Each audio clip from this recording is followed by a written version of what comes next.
I'm welcoming back to the show Ifunanya, and she's going to tell me if I got it right or wrong, Nweke. It's like a 3-year project I'm working on. Did I say it right? You see, you said the first name right, the last name, we're still working on it. Oh man, school me because I want to get it. How do It's you say the last? you swallow the N, so it's Ifunanya Nweke. You like swallow the N. Nweke. Okay, I didn't know that. I Yes. didn't know that. All right, I'm learning. I'm learning. But this amazing young woman, we're so glad to have her. She is a mover and a shaker, and someone who has chosen to be in our autism community and to bring her gifts to our autism community. She's the founder of an amazing organization, Jazz Hands for Autism. But you do a lot of things, and you are a lot of things to a lot of people. And I'm so grateful to have you in my life because of the work that you do, and I mean that sincerely. Um, and because I'm just so grateful that young people like yourself would choose to be in our community. And I know we've talked about this before, and you choose to see that as your gift, that you get to be in the autism community and work with these wonderful people, which just makes my day. I'm just going to be honest about that. You guys had a concert Yeah, we had our 2 first days virtual ago. concert, May 27th. Sorry, I'm a crier, so if I Oh, look cry, at me. I'm already a mess. Um, that's a my mess. expression. Um, We had our first virtual concert May 27th, and to this day, I'm just like, wow, I can't believe it actually happened. And for many reasons. The first reason is um, just going from being fully in person to moving all of our classes online, and then producing a concert, an online concert. It was an undertaking, and I just want to just give just big props and big shout outs to our musicians who are just so flexible. Many people think autism is people with autism are just so rigid and routine, and of course these things exist, but our musicians just went above and beyond. They push themselves past their comfort zones to for the concert, to record and re-record until they got a video that they were happy with. And so it was a learning experience for our musicians. It stretched us, all of us, including our musicians, and ultimately the result was wonderful. So I'm so grateful for our musicians, persistence and resilience. I'm so grateful for our team. We have a really wonderful team at Jazz Hands that really supported and supported our musicians in putting that together, and also just putting the whole project together. So yeah, we're very excited, and now our musicians can say, I'm a digital musician. I not only am I an in-person musician, but I'm a digital musician. So now they can put that on their resume, that they know how to create videos from home and have it be professional videos. So it was a growing and learning experience for everybody. So I'm just very grateful that we were able to do it. We have another one coming in November. The date is still to be determined, but we'll okay. be I'll be announcing that once we have more information. And if people want to get more information about Jazz Hands for Autism and the classes that you're doing online now, where should they go? They can just visit our website, which is www.jazzhandsforautism.org. And all of our classes that we offer in person are online, including things like music production, vocal training, everything like that are all online. And then we're also finding ways for us to create opportunities within the digital space for our musicians to perform and to actually find work opportunities. So we've had musicians who've done like DJing. We're really capitalizing on our Instagram. We have like a really cool project coming out that I can't announce just yet, but once I can, I'll definitely share it. It's a really, really cool project that's going to give our musicians an opportunity to be digital performers, and be paid for it, which is our whole goal, is to make sure that not only are musicians, our musicians developing these skills, but they can be compensated for their skills and their efforts and their talents. So Absolutely. yeah, just to find out more information about what we're doing, or if you're interested in our programs, just go on our website. We're online until September, and then but we're going to be very cautious with our reopening, because we want to make sure that our students, our staff, our musicians are all protected, and that we are not creating a situation where people can get infected. I appreciate that. And we always have time and room on this show to talk about Jazz Hands for Autism because it's an amazing thing that you've built. And Thank you. I feel so fortunate that I remember when you were just starting, and to see what you have built and what you have done has just been so inspirational to me. So We love what you've done, and we always have room to talk about what you're doing here, always. I also just want to mention that it may seem as if it's a singular operation, but it's not. We have a really amazing team. I'm not gonna cry, but whatever. It's if I cry, that's fine. Our team is like they're my favorite people in the world. Our team is just full of just passionate people who go above and beyond to make sure that our musicians are learning. They go above and beyond in suggesting ways that we can be innovative. So it's not just me. Literally, it's a team effort. So Jazz Hands wouldn't be what it is if not for our really amazing team. So I'm really grateful for everybody who is on our staff, our board, and everybody who is just a part of the Jazz Hands family, and the musicians who tell us where they want to go. So it's really Well, it is an amazing organization, but I gotta say, it all starts at the top. And you have built, and your vision has been felt, and the ripples of your vision have been felt throughout the autism community. So I'm excited that you're, with all the things that have not been well lately, I'm excited for the opportunities that come from being forced to be digital. And I think it's going to broaden what you're doing that much more. And I'm grateful for that. And grateful that you're being cautious about going back to the other. But I got to say that we specifically invited you on today to talk about something else, because we're friends on Facebook, and you had posted something that really hit me right in the middle of the forehead. Well, it did. We've been talking a lot on the show of late about Black Lives Matter. And how important it is that we say that, and that we live that, and that we find a way to not only support and help, but to stop being silently complicit or just being complicit. And that, that starts with each and every one of us. And I have said here that, I need to take that very seriously. And that I feel like, as members of the autism community and as parents and individuals in the autism community, that we need to be taking that very seriously. And you said something on your post. You said, who's ready to talk about and I don't want to put words in your mouth, and maybe you remember exactly what you said, but you said something about, do you want to say what you said? Do you have it there in front of you? I'm pulling it up because I forgot, but I have it on my Instagram somewhere. Okay. I said we haven't even begun to discuss how police brutality also affects young Black men who have autism, because racism doesn't care about your diagnosis when you're Black. Being Black with a disability is a double whammy when you live in America. Or are we not ready to have that conversation? And I said, I'm ready to have that conversation. I think we need to have that conversation. And I said, will you come here and talk with us? Because I'm just going to say this. I think, like a lot of people, and I can't help but look in the mirror lately, and like, I don't notice on a regular basis how white I am. Can I be honest about that? Like, I don't look in the mirror and go, oh, look at how white I am. But every day recently, I've been like, oh, look at how white I am. And I need to be cognizant of that. And I just have to be honest. And I feel like a lot of us feel this way. I don't know what to do. I'm just going to be honest with you. I don't know what to do. And I think we have to start having the conversation and be realistic about this. My heart is filled with sorrow and anger and fear, because I have seen this. I have seen this in our autism community before you mentioned it. We all have. Come on. And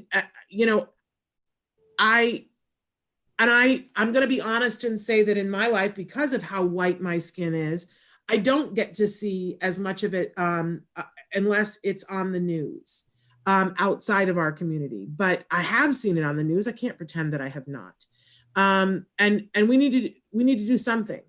But I want to hear from you, and I want you to help us to get our heads wrapped around what it is we need to do, please. So, wow. I just want to say thank you for, inviting me on the show to discuss this. Is something that is very near and dear to my heart. As you can see, I'm a Black woman. And even though I'm an immigrant, it doesn't matter where I'm still a Black woman in this country. Like, when somebody sees me, they tend to see my skin first. And I have two Black brothers who are very tall. They're both over 6 feet. And so whenever I see on the news just yet another Black man killed, especially when he's unarmed, or if he is armed, he's carrying his his license, trying to show you, and you're shooting him in front of his family. It's just like, will my brother come home today? Will my dad come home today? And I think it's like it's a very, very emotional topic. And so I'll just start with that, and then I'll address what I think white people can do to be an ally and to be a part of dismantling the systematic oppression and systematic racism that exists in this country. So I did a lot of research, so hopefully I don't word vomit. But I just wanted to start out by saying, George Floyd shouldn't be dead. Neither should Breonna Taylor. Neither should Eric Garner. Neither should Tamir Rice, who was 12 years old. Neither should Philando Castile. And the list goes on and on. But the fact remains that they are dead. And why are they dead, and who killed them? They were killed by police officers, individuals paid by our tax dollars to protect and serve.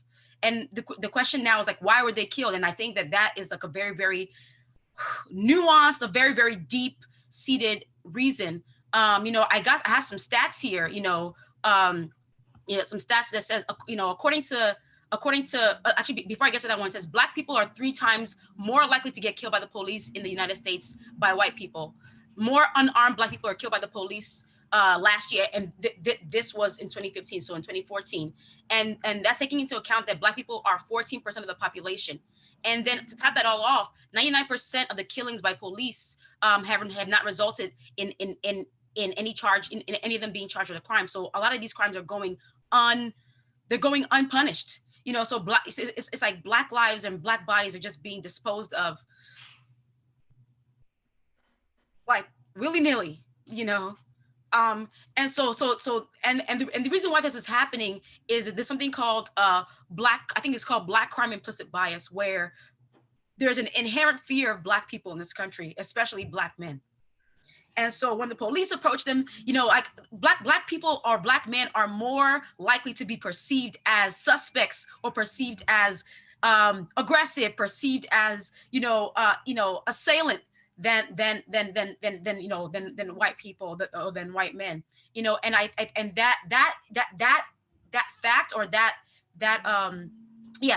fact, and the probability of that is very, very deep. I can't get into that because we're going to be here for 5 hours, Right. But the fact remains is that everybody has implicit biases, and anybody that says that they don't is lying. And in this country, because race is such a racially charged country, there's a lot of implicit racial bias, and a lot of that is at the expense of Black people, especially Black men. And so police, like when police approach a situation, they shoot first before asking any questions. So now just imagine, when it's a young Black man who has autism, and then if you look at the features of autism, there's challenges in communication, and sometimes these difficulties in communication can manifest in some aggression if they feel misunderstood, or if they feel a sensory overload, or they're stimming, and there's difficulty understanding social situations and multi-step directives. So if a police sees a young man and says who has autism, and says, oh, do X, Y, and Z, and he doesn't understand, and then they shoot, there's a heightened danger for young Black men who have autism in this country as it relates to police brutality. Because George Floyd, he could say I can't breathe, and they still didn't care. They still didn't care about whether or not he can breathe. For 8 minutes and 46 seconds, he knelt on his neck. I know. Even though he said he can't breathe, he said, "You're killing me." And he can talk. He was able to communicate how he was feeling. Now imagine that's a young Black man who has autism that's nonverbal. Imagine that. So what do? And I've read so many stories of Black mothers who are young with Black children who have autism, who are just terrified. They're terrified because how do you, even after you explain to your child, if you see a police officer, you do X, Y, and Z.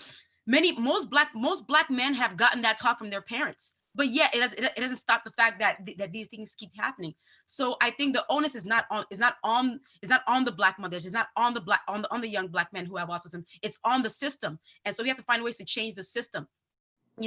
Like, and I know there's trainings already that exist, for autism and police officers and things like that. But do those trainings also include implicit bias training? How much training are people getting to explore their implicit bias? Like, I have implicit bias, you have implicit bias, we all have biases about things, and it's until we confront those biases and see how they inform our actions that we can make a different decision when we are faced with an object or something that or stimulus that causes our biases to arise. And so I think a lot of people just don't want to admit that racism exists, or people just don't want to be called racist. And it's like, I get it, but it's like, unless you confront the actual issue, we're never going to get past it. And I was watching many things, and we make it sound as if racism is like this like thing that just floats in on a cloud, just floats in like with ET, like phone home, but that's not what's happening. It's inside. Like, this country is founded upon like pillaging and oppression. And so, and do we think that those things are just going to go away? No, they're it's like deeply embedded, and we have to dig it out. We have to dig it up and look at it and just see that this is what it is, and then we can do something about it. I think it's interesting because I have this thing I call compartmentalization, which, I mean, it's not my thing, but in general, we have this thing where something works and we know something works in one area, but we don't see how it works across many areas. So, for example, in alcohol, in AA, Alcoholics Anonymous, right? The first step to solving issues is admitting that you have an issue. So if nobody ever admits that there's an issue, how can we ever solve the issue? And so I think that what to do in order to dismantle these systems, I was talking to my dad yesterday or 2 days ago, and we're talking about like the systemic oppression, the systemic racism. But the thing is that systems consist of people. And we forget that. Like, for example, like an organization, like we want to talk about an organization as if it's this if this entity of its own. But an organization is made up of people. The people make up the organization. And so the oppressive systems and the racist systems are made up of people who have racial biases. And so it has to start with it has to start with each individual taking a look within and seeing, okay, what are my biases and how are they showing up in my life, in my work, in my interaction with people? And it's nobody's saying be perfect. Nobody's saying, oh, you can never have any biases. What is being asked is to look at your biases and see how that affects you and how that affects the way you interact with other people. Like, for example, Amy Cooper, who was the lady at Central Park, who called a Black man was telling her to put her dog away in like a leash, an area of the park where you have to have your dogs on a leash. And she called the cops and she says, this Black man is doing X, Y, and Z. So she knew what she was doing. And then later on, first she threatened, I'm going to call them and call the cops. She threatened him with police brutality. So it's like, people know that these things exist. Like, it's not like something that Black people are just like imagining in their head and just waking up like, oh wow, this is something that really exists. And even after Amy Cooper did this, oh, hold on a minute, please. Absolutely. And we've had a couple of comments that have come in too that I want to address before we get too far. Do you need to take that? Yeah, let's take that. Let's take that. Okay, so, and it was sort of at the beginning when you were talking and somebody wrote in, and I think your question was probably answered, but I do want to address it. Somebody said, is this about autism? And I want to make sure that everybody realizes that it absolutely is about autism, because this is the world in which we are giving our children and asking the world to take them in and for them to take the world in. So on a very basic level, whatever the world is struggling with, our kids are going to struggle with times 8, maybe times 100, depending on, what the difficulty is and what our child's abilities are, or what our abilities are, for those of you who are watching who are on the spectrum. So it absolutely is about autism. And we don't have to go far to see exactly what Ifunanya is talking about. I mean, we covered extensively the situation of the autism therapist who was working with a person with autism in the parking lot, and despite identifying himself as someone who was working with a child, ended up being shot by the police, although he was completely unarmed. we don't have to go far to look for these examples and see that this is happening to individuals who are on the autism spectrum and they don't have the ability to communicate.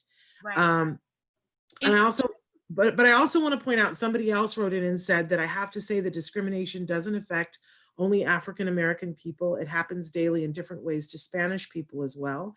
And they are not the only ones.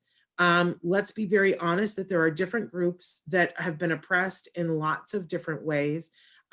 Nobody is trying to minimize that. And I want to make sure that everybody understands that that's not what's happening here. But we have a horrible epidemic of individuals who are and whatever words you want to use, they used African American, whether you want to say Black, African American, whether you want to say that it's people of color or brown or whatever. We are seeing that the police, as you've said, that there are biases, that when the situation starts before anything else happens, in ABA parlance, we have establishing operations that are affecting what happens. And that you can talk about everything else that's happening, but that thing is there first before anyone does anything. And that's what we have to acknowledge and what we have to work on as individuals. I agree. And the thing is that, so I actually have a couple more stats. So yeah, go for it. Advocacy group Autism Unites, people with autism spectrum disorders are 7 times more likely to interact with police over their lifetime compared with people without a cognitive disorder, right? And then I have a quote from a mother of a young Black man who has autism. And she says, he's Black, male, and autistic. She says, I never know if he'll be accosted. You ask questions later and you shoot first. It's happened too many times all over this nation. And so the question is it about autism? Yes, I mean, yes, it is, because there are young Black men who have autism. And if these implicit biases exist within the police officers who are going to be approaching them, then that is the first way that they're interacting, is the color of their skin. And then questions are asked later. If they see a young Black man who maybe can't necessarily communicate, maybe he's nonverbal, maybe he's stimming, or maybe he's overstimulated and something is happening, and maybe he's flapping his arms, and the police officers don't know what's going on. If they have that implicit racial bias, they're going to approach that situation as, oh, this man is likely an assailant, he's likely a suspect of something, as opposed to he's a victim or he's having a hard time. And so I think it's important that we look at it that way. I'm not saying that Black people are the only people that have been oppressed, or that have been that are discriminated against. That's not what I'm saying. What I'm saying is that I'm focusing right now on Black people, but that's not excluding everybody else on other groups who have been oppressed or discriminated against. But I am focusing on specifically right now on young Black men who have autism. Yes, and that is a reality. Yeah. That is an absolute reality, and we as a community have a responsibility to talk about this. It gets sticky, it gets uncomfortable. I like, it's not how we want to spend our Tuesday morning. It's not how anybody wants to spend our Tuesday morning. But one of the things that was most emotional to me is the picture of the mom on the street corner handing the sign saying, when George Floyd called out for his mom, he was calling to every single mom that there is. And I just want to say that as moms of young men, children on the spectrum, young men, not young men, we have a responsibility to hear that. And we have to acknowledge, my son is on the spectrum and I worry about him interacting with the police. But let me be abundantly clear. I know that my son can walk down the street, and if he were stopped by the police, it would be a different interaction than if my son were Black. That's just a fact. And that fact is borne out by data. That is just a fact. And I can't be okay with that. I don't know how anybody can be okay with that. It's not right.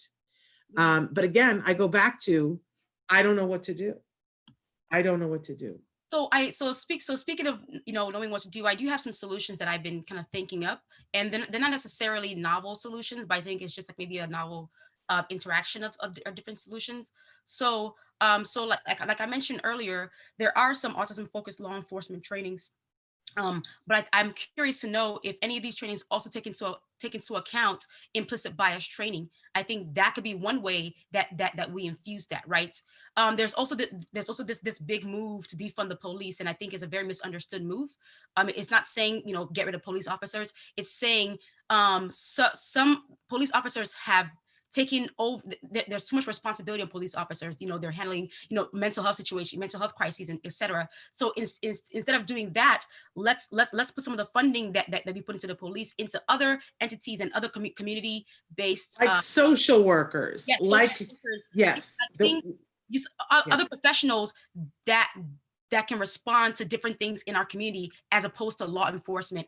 And even just add one more stat, right? So there's an article that I read. You know, former police officer Seth Stoughton, he's now a professor at the University of South Carolina.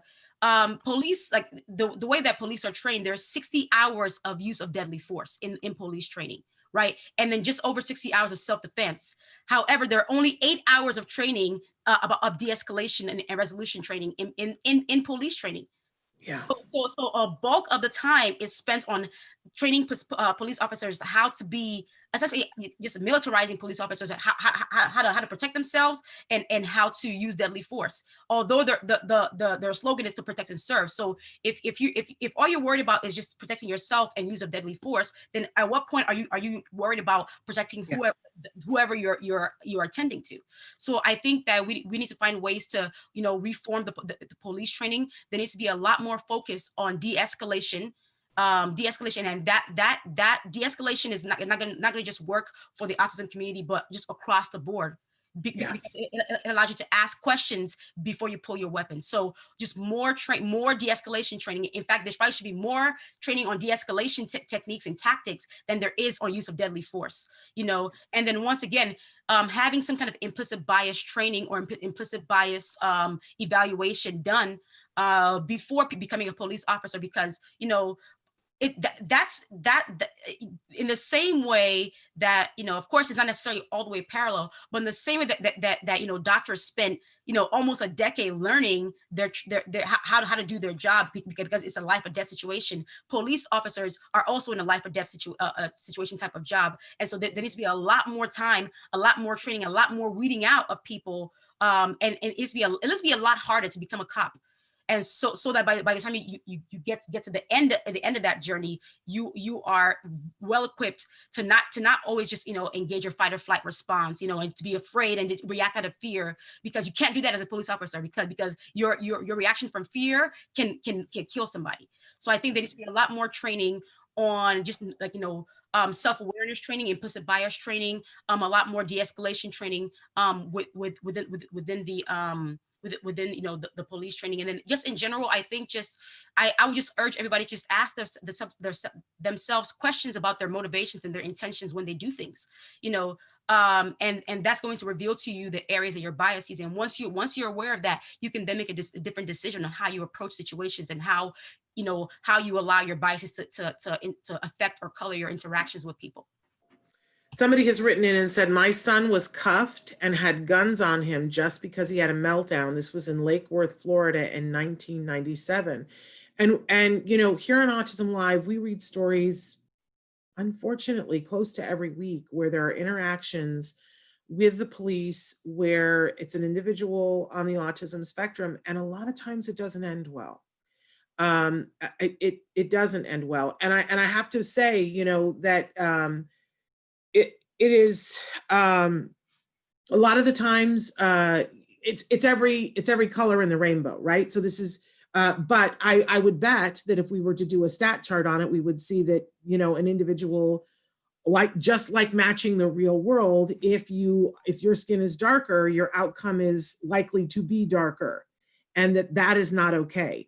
But on a very you know, on a very simple basis, I think we all need to say that what we're doing isn't working, and that we got to look at different ways. And I can't speak to the rest of the world, but, oh, did I lose you, Ifunanya? There you are. Okay, I got to say that it's very clear that statistics have been in for quite a while that what we're doing is not working. We have real problems on the street that do not require, it's like having a thread that's pulled on your pants and trying to take a hammer to take care of it, right? We have people that have, we know that there's homeless people on the street that have some diagnosable mental illness. We know that there are people who have learning disabilities that are on the street. We know that there are people who have drug issues. We don't need to take a hammer to take care of that problem. And guess what? We've tried that. It's not working. It's not helping the situation, and people are dying. And predominantly those are people of color. If we aren't willing to look at it, our kids are a part of that equation. Yeah. And we have, as a community, I feel that we have to face this. Somebody said, yes, more training is needed, and they need to meet more autistic people before they are called out. Yes, I mean, I think that that's a part of it, and we've told our families, we have to take responsibility, talk to our children, take them to the police department, have them meet the folks there. But for some people, that in and of itself is traumatic. Yeah. Yeah. It's terrifying, like kind of going back to like most of my Black friends who are men who don't have autism, they're afraid of the police. Seeing a police officer is not a welcome sight because it's right. Because there's profiling, there's this and there's that.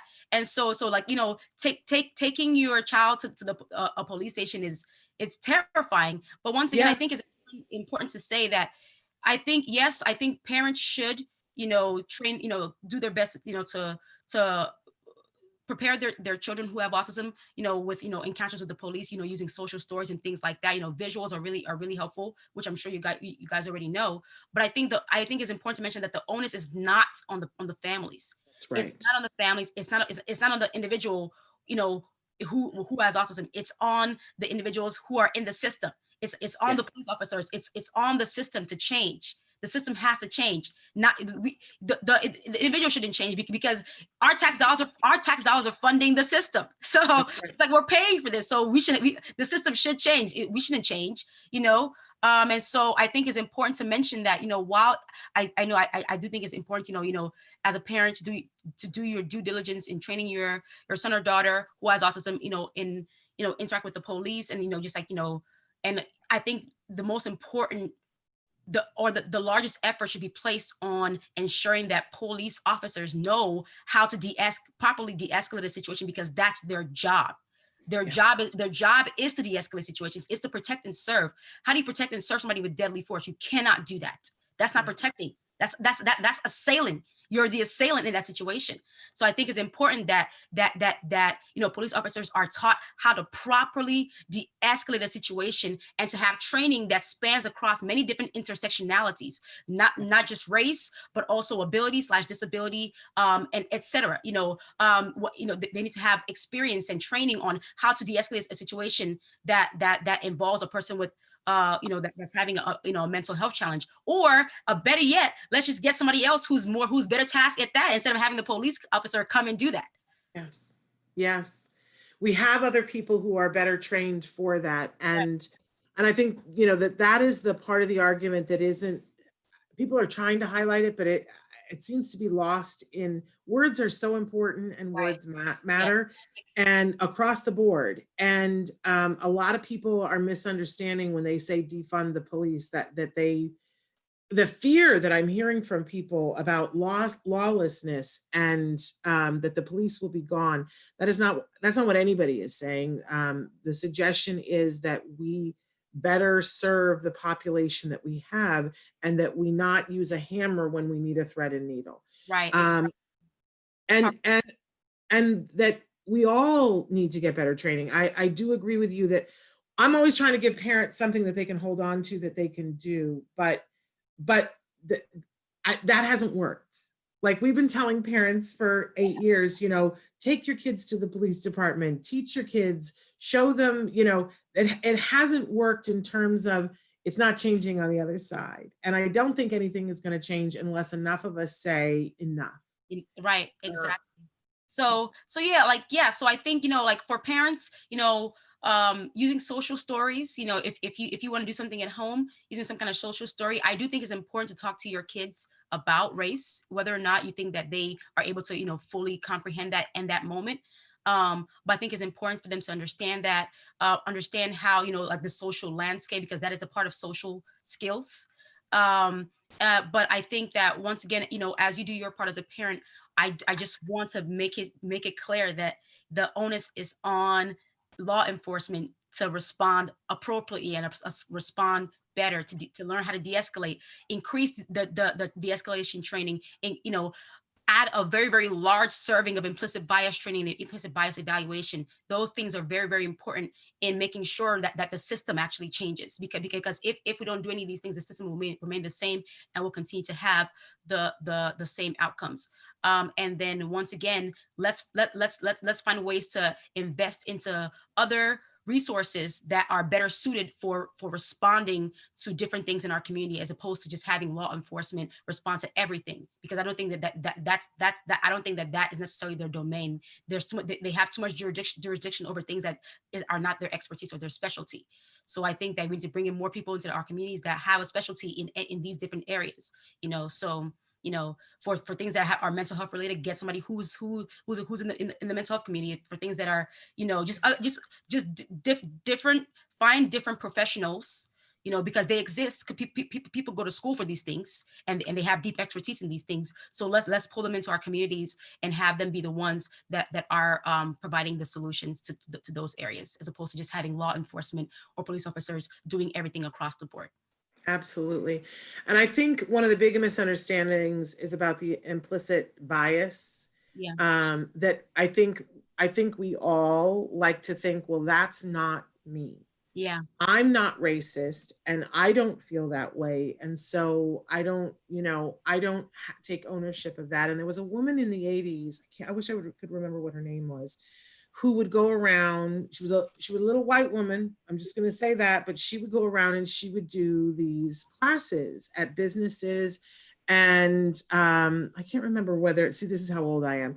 I can't remember whether she was, you're not 20 years old? I don't believe you. or whether it might have been on Oprah, but she had a room full of people, every color in the rainbow, and she was saying to all of them, "Do any of you think that you're racist?" And of course, they were like, "No, no, not at all. We're not at all."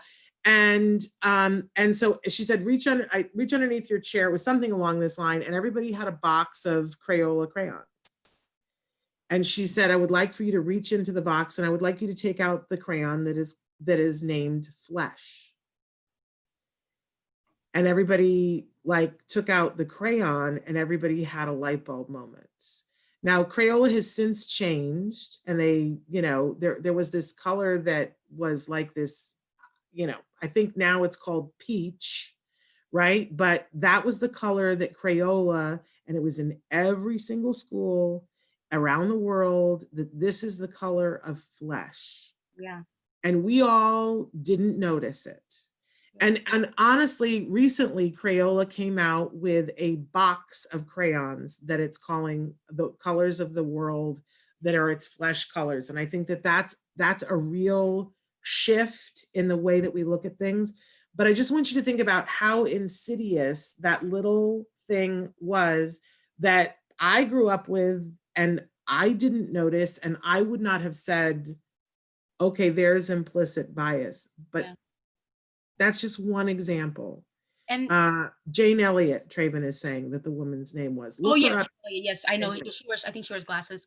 And so, yeah, I mean, I think that, I forget what I was watching something, or I was reading something.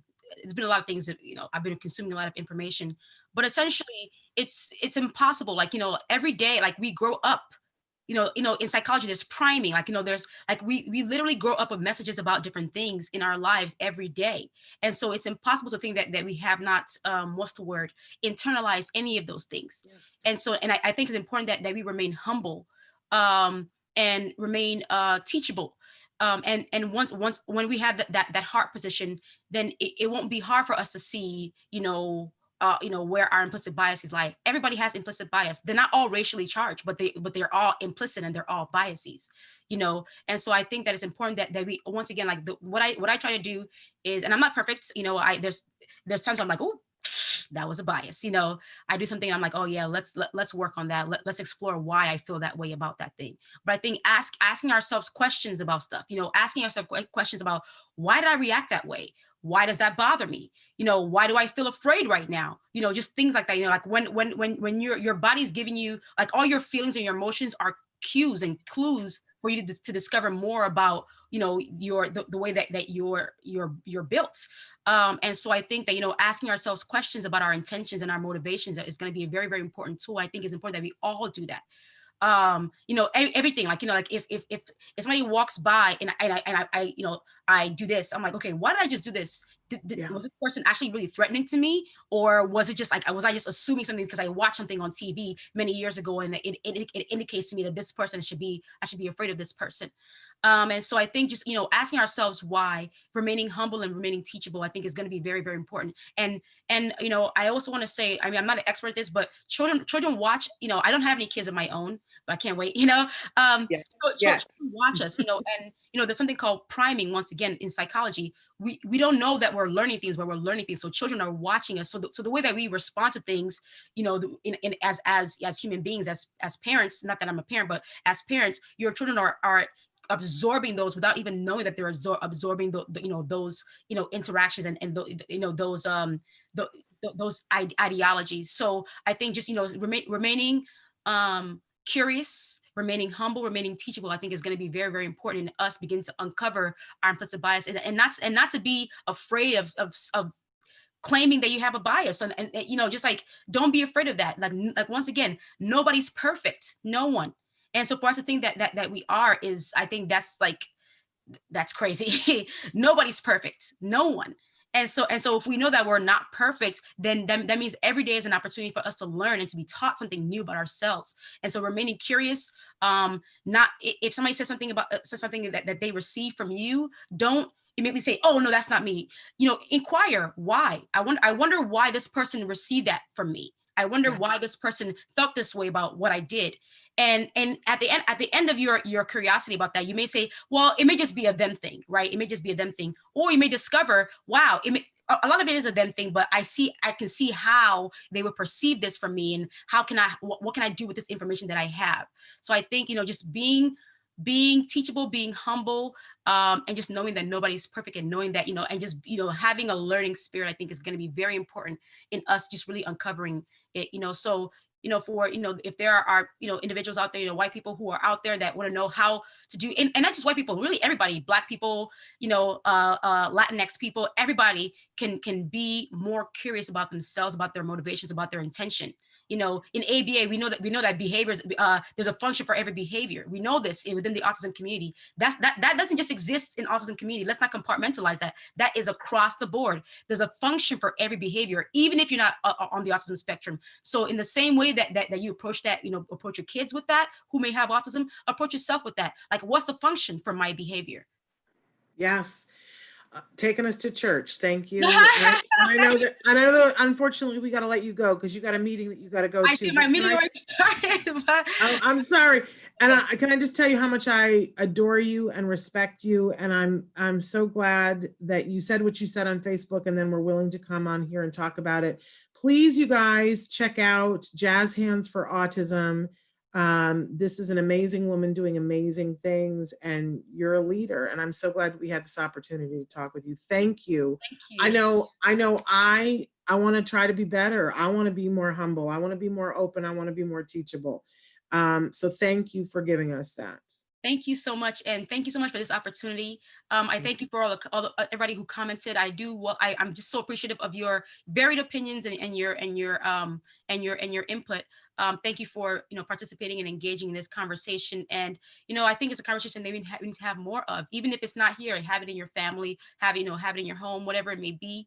I think we need to have these hard conversations and not be afraid to be wrong, and to be teachable and to learn. So I really appreciate this time, and I pray that we all continue to be teachable and humble. Myself included. I learn something about myself every day, and so I pray that we all have that experience of learning something new about ourselves every day in ways that we can improve and move forward better and more improved. So I really appreciate this time, and many blessings, and As well. I pray that our country sees more progress, more humility, and just more equity and equality for everybody.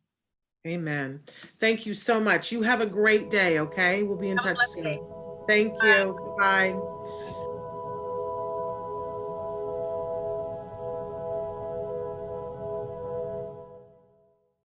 Hey, thanks for watching Autism Live. To subscribe, click here. And if you'd like to check out some more of our videos, click here.